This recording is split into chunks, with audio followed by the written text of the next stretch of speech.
에스겔서 37장 1절부터 14절의 말씀을 가지고 마른뼈의 소생이라는 제목으로 말씀을 전하도록 하겠습니다. 이스라엘 백성들은 하나님을 배신하고 이방의 우상을 숭배함으로 인해서 드디어 예루살렘 성이 바벨론 군대에게 함락을 당하게 됩니다. 그래서 에스겔서 33장 21절에 보면은 이러한 구절이 있습니다. 33장 21절에 보시면은 우리가 사로잡힌 지 12회째 열째 달 다섯째 날에 예루살렘에서부터 도망하여 온 자가 내게 나와 말하기를 그 성이 함락되었다 하였는데 드디어 성이 이제 함락이 됩니다. 에스겔이 바벨론에 포로로 끌려온 지 12년째 되던 예루살렘 성이 처참하게 이제 함락을 당하게 됩니다. 그러면서 이제 에스겔이 그 벙어리 상태에서 풀려나서 이제 하나님의 말씀을 자유롭게 전하게 됩니다. 왜냐하면 에스겔이 말한 대로 이루어졌으니까 포로제 백성들이 에스겔을 참된 선지자로 인정을 하면서 에스겔에게 다 말씀을 듣기 위해서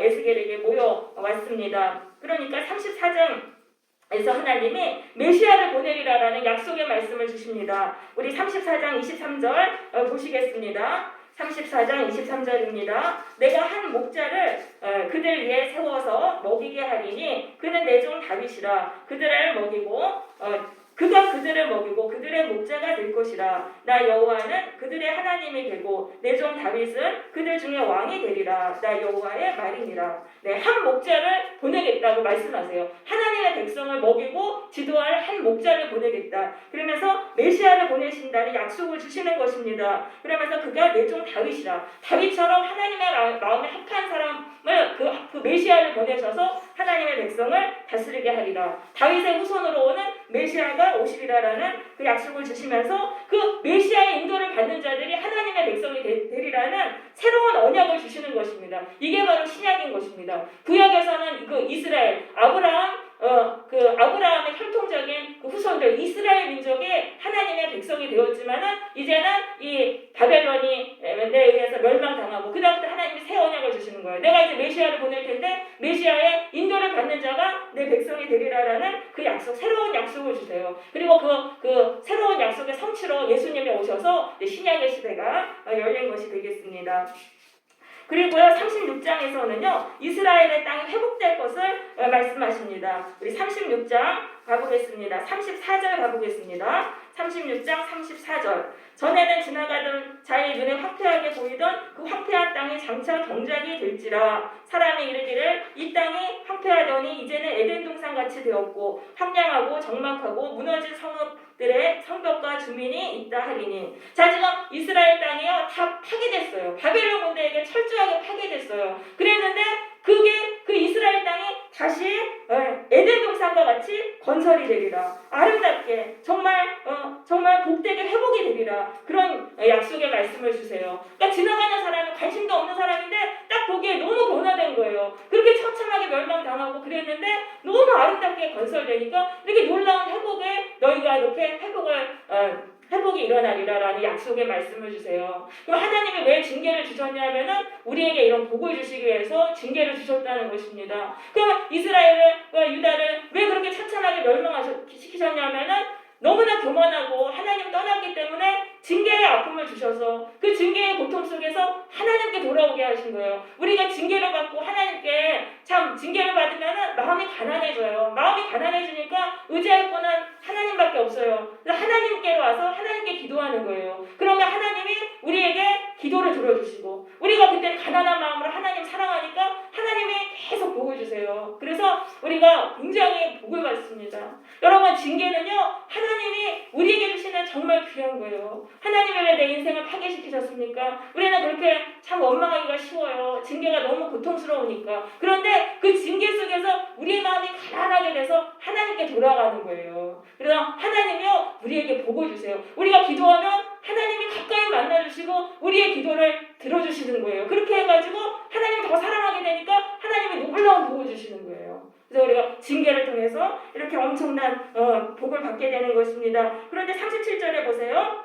주 여호와께서 이같이 말씀하셨느니라. 그래도 이스라엘 족속이 이같이 자기들에게 이루어주기를 내게 구하여야 할지라. 자, 하나님이 약속의 말씀을 주시고도 그래도 너희가 기도해야 된다. 너희가 나한테 기도해야지 이루어진다. 이렇게 말씀하세요. 그럼 하나님이 우리에게 교회 주세요. 축복의 말씀을 주세요. 그런데 기도를 해야 그게 이루어진다는 거예요. 기도하지 않으면 이루어지지 않아요. 하나님은 우리의 기도를 통해 역사하시는 거예요. 그래서 기도를 하라고 그랬는데 지금 보니까 이스라엘 백성들은요, 지금 너무 이게 믿어지지가 않는 거예요. 그 기도를 안 했어요. 왜냐하면 지금 나라가 망했어요. 나라가 망했고 바벨론의 포로로 끌려와서 중노동하고 있는데 바벨론은 세계 최대의 강국이에요. 거기서 어떻게 풀려날 수가 있습니까? 그러니까 너무 허황된 거야. 하나님이 약속을 주셨는데 그게 도저히 이루어지지 않으니까 기도를 안 한 거예요. 기도를 안 하고 이 사람들이 완전한 절망 속에 빠져버렸습니다. 죽을 때까지 대대손손 우리는 이렇게 나라를 잃고 이렇게 멸망하겠구나. 완전한 절망에 빠졌어요.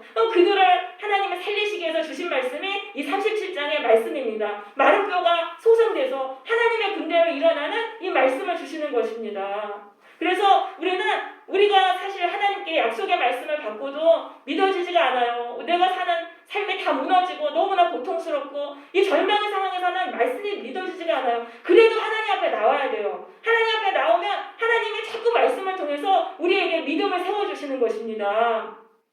자, 그래서 37장에 보시면은 1절입니다. 그가 이제 에스겔을 환상 중에 어떤 골짜기로 데려가셨는데요. 거기에 뼈가 가득했어요. 그런데 그 뼈가 아주 심이 말랐어요. 너무 많았는데 심이 말랐다. 그러니까 이거는 죽은 지 아주 오래된 거예요. 조금도 살아날 가능성은 요만큼도 없는 거예요. 완전히 그냥 바짝 마른 뼈다귀가 됐어요. 살아날 가능성 하나도 없는데 하나님의 에스겔에게 물어보세요. 이 뼈들이 능히 살 수 있겠느냐? 이거가 에스겔이 뭐라고 대답합니까?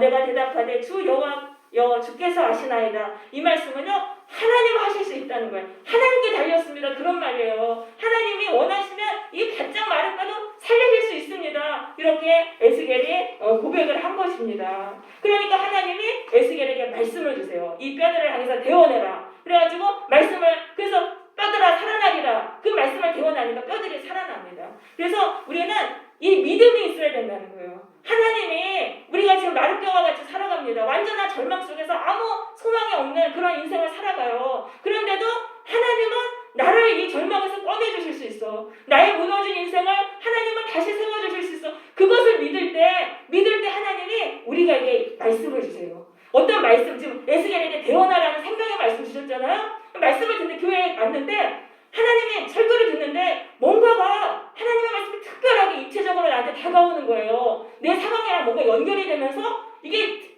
막 특별한 말씀이에요. 그냥 듣는 말씀이 아니에요. 그게 하나님의 약속의 말씀을 주신 거예요. 그래서 그 약속의 말씀을 우리가 받았잖아요. 그러면 대언을 해야 돼요. 대언한다는 거는 소리내서 그 말씀을 내가 기도로 고백하는 거예요. 하나님 이렇게 해주시옵소서. 이 약속의 말씀대로 해주시옵소서. 이 말씀대로 될 것을 내가 믿습니다. 그렇게 믿으면은 그 마른 뼈들이 이 뼈들이 연결돼서 살아나잖아요. 우리가 절망의 상황들이 에서 일어나는 그런 일들이 일어나게 되는 것입니다. 그래서 우리가 교회에 올 때는 믿음을 가지고 와야 돼요. 하나님에 대한 일단 믿음이 있어야 돼요. 하나님은요, 죽은 자도 살리시고 무에서 유를 창조하시는 분이에요. 하나님께 불가능한 게 없어요. 그거를 믿고 우리는 하나님 앞에 나와야 돼요. 그래서 하나님은 내 철저한 이 절망에서 나를 꺼내주실 수 있고 나를 살리실 수 있다. 그거를 믿고 교회에 와야 돼요. 그리고 그러면 하나님이 말씀을 주신다는 거예요. 설교를 듣는 중에 뭔가 내 마음속에 싹 넣어주시는 말씀이 있어요. 그 말씀을 붙들면 된다는 것입니다. 그렇게 사모하는 마음으로 믿음으로 오면 하나님 말씀을 주세요. 집에서 설교를 들어도 갑자기 뭔가 들려오는 말씀이 있어요. 그 성경을 읽어도 뭔가 나에게 주시는 말씀이 있어요. 그 말씀을 우리가 붙들어야 돼요. 그 붙들고 소리를 내서 우리가 기도를 해야 돼요. 그거 받았으면. 왜냐하면 이게 하나님의 말씀에는 권능이 있어요. 하나님의 말씀으로 세상을 창조하셨잖아요. 하나님의 말씀을 선포할 때 그 말씀대로 이루어지는 거예요. 그러니까 믿어지지는 않아요. 도저히 내 상황하고 비교해 볼 때 하나님의 말씀을 주신 게 믿어지지가 않아도 믿어지지 않아도 계속 소리내서 그거를 기도를 하세요. 우리 시간은 많잖아요. 남는 게 시간이잖아요. 그러니까 그 시간 동안 계속 기도하는 거예요. 하나님 이 말씀대로 될 걸 믿습니다. 하나님 이렇게 되게 해주세요. 안 믿어져도 소리내서 계속 기도하세요. 그렇게 하면은 어느 순간 나한테 믿음이 붙어요. 믿음이 붙고 그게 믿어져요. 그리고 뭔가 그 상황들이 뭔가 그렇게 이루어지는 하나님이 역사하시는 거예요. 그 말씀대로 하나님이 역사하시는 거예요. 그러니까 여러분 낭망하지 말고 내 처참한 환경을 보지 말고 그 절망 속에서 왜 절망을 주셨겠어요? 하나님께 기도하라고 주신 거죠. 그래서 하나님께 소망하시면 약속의 말씀을 주시는데 그 말씀을 한 해도 계속해서 소리내서 계속 그 말씀을 기도하세요. 그럴 때 우리가 상황에서 일어나는 역사가 일어나는 것입니다. 자, 그렇게 해서 에스겔이 그 뼈들에게 살아나라 그랬더니 막 뼈들이 막 소리 막 다 들어맞아서 연결이 됐어요. 그래서 힘줄이 되고 살이 오르는데 생명은 없었어요. 그런데 이번에는 하나님이 생기야 들어가라. 저 뼈들에게 들어가서 살아나게 하라. 그러니까 이 생기가 들어갔더니 일어섰는데 큰 군사가 됐다. 얼마나 강해졌는지요. 군사면은 최고 강한 거예요. 그 마른 뼈와 같이 힘이 하나도 없는 사람에게 이 생기가 들어가요. 이 생기는 성령을 말하는 것입니다. 생기는 루아흐라고 되어 있는데 성령으로도 번역이 되는 말입니다. 그래서 우리가 이제 말씀을 붙들고 계속 기도하면 어느 순간 성령을 하나님이 우리에게 넣어주세요. 그럼 성령을 주시면 우리 안에 엄청나게 강한 힘이 확 들어오는 거예요. 그래서 성령이 우리를 일으키시는 거예요. 나는 힘이 없고 나는 약한 사람이에요. 그런데 성령이 들어오시면은 이 성령의 힘으로 우리가 일어나는데 엄청나게 강해져요. 그래서 하나님의 군사처럼 강해져서 문제를 뚫고 우리가 승리하게 되는 것입니다. 여러분, 문제가 아니에요. 절망의 상황이 그게 문제가 아니에요. 내 안에 힘이 없다는 게 문제예요. 그 절망을 뚫고 일어날 힘과 지혜가 없다는 게 문제예요. 그런데 우리가 말씀을 붙들고 계속 선포하며 기도할 때 우리가 상황에서 일어나게 되고 하나님의 성령을 주시는데 그때 내 안에 힘이 생기는 거예요. 그 상황을 극복할 수 있는 내 안에 힘과 지혜가 나오는 거예요. 그래서 우리는 절망을 뚫고 우리가 강하게 승리하면서 살아가게 되는 것입니다.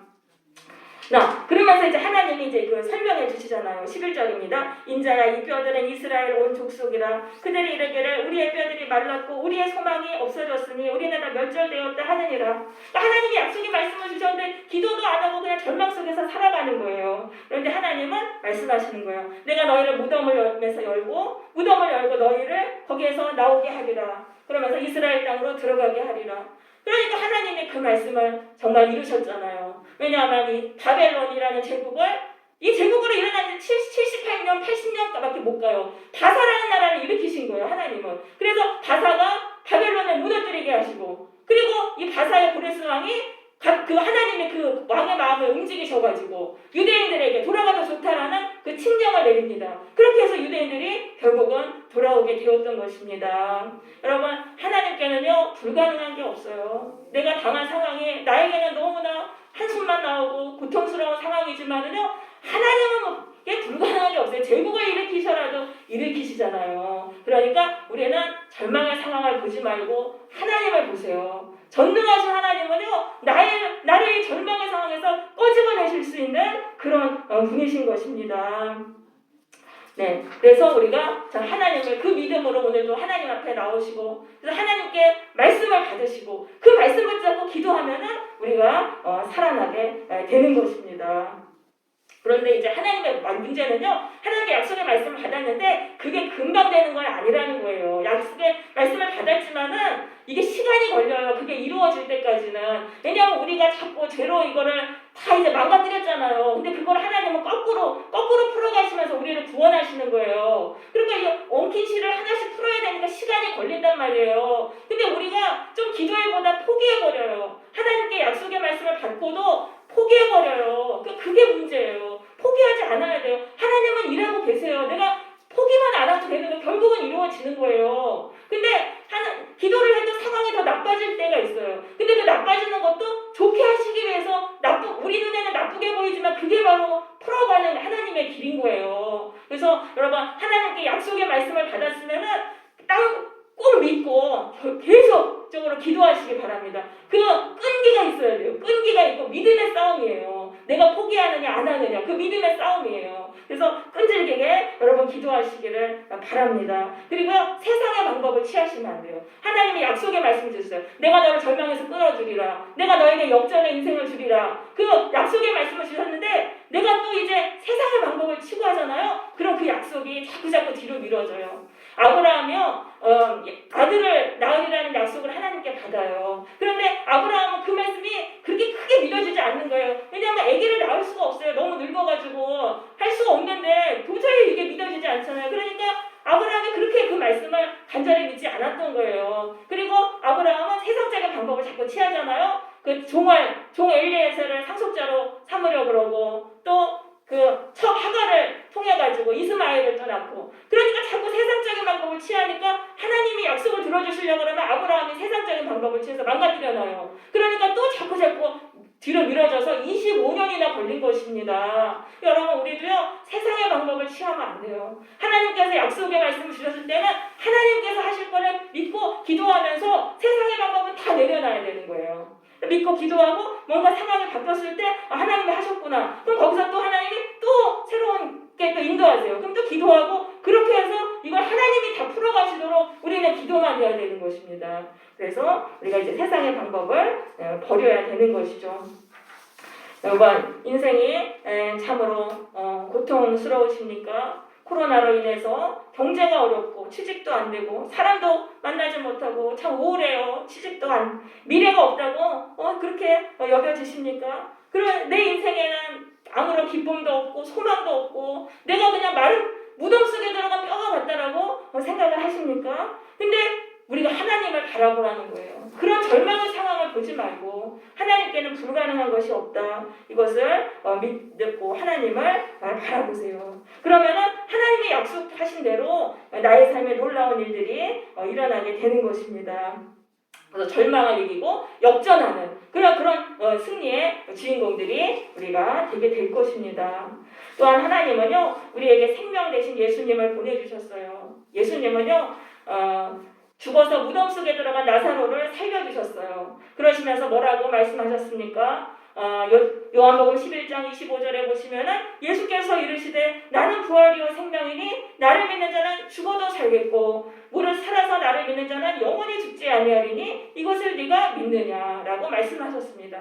믿으면 산다는 거예요. 믿으면 살아난다. 예수님은요 죽은 사람도 살리신 거예요. 죽은 사람도 살리셨기 때문에 예수님은 철저한 이 절망 속에서 살아가는 나를 예수님은 살리실 수 있는 것입니다. 이것을 믿으면 살아난다는 거예요.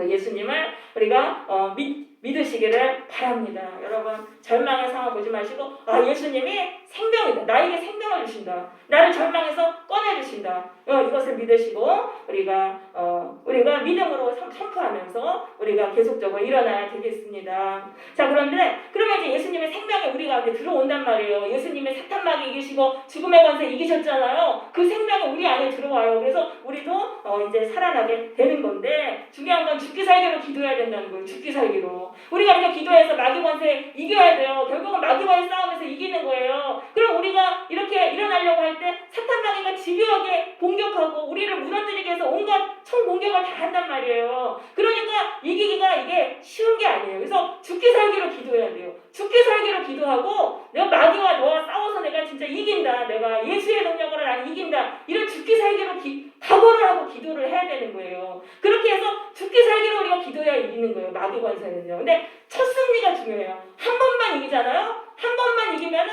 두 번, 세 번은 쉬워요. 첫 승리가 어려운 거예요. 그러니까 우리가 이제 예수를 믿어도 마귀 권세에 맨날 지고 어려운 상황에 또 눌려서 또 포기하고 한 번도 못 이기면은 그 승리할 수가 없어요. 근데 죽기 살기로 내가 이번에는 내가 죽을 때까지 내가 응답받고 승리할 때까지 내가 기도하리라 이렇게 결단하고 기도하는 사람은 이겨요. 마귀 권세를 이기고 그 상황에서 빠져나와요. 그 한 번 이겼잖아요. 한 번 이겼으면 두 번, 세 번은 쉬운 거예요. 이겼기 때문에 계속해가지고 마귀를 이기면서 우리가 살아가게 되는 것입니다. 여러분 지금 무덤 속에 들어간 것 같은 이 철저한 절망 속에 살고 계십니까? 이 절망은요 예수님의 생명을 기적을 체험할 수 있는 기회인 거예요. 우리가 절망 속에 들어갔기 때문에 그 절망에서 빠져나오는 일을 경험할 수 있는 거예요. 그러니까 이번 내 어려움을 내가 예수의 능력으로 뚫어버리라. 내가 예수의 능력으로 승리하고 내가 내 인생을 지배하고 역전해버리라. 이런 기회를 삼으시기를 바랍니다. 여러분 죽기 살기로 우리 꼭 기도하시고 그래서 우리 모두 다 절망에서 일어나고 역전하는 그런 인생의 주인공들 되시기를 바랍니다. 아멘.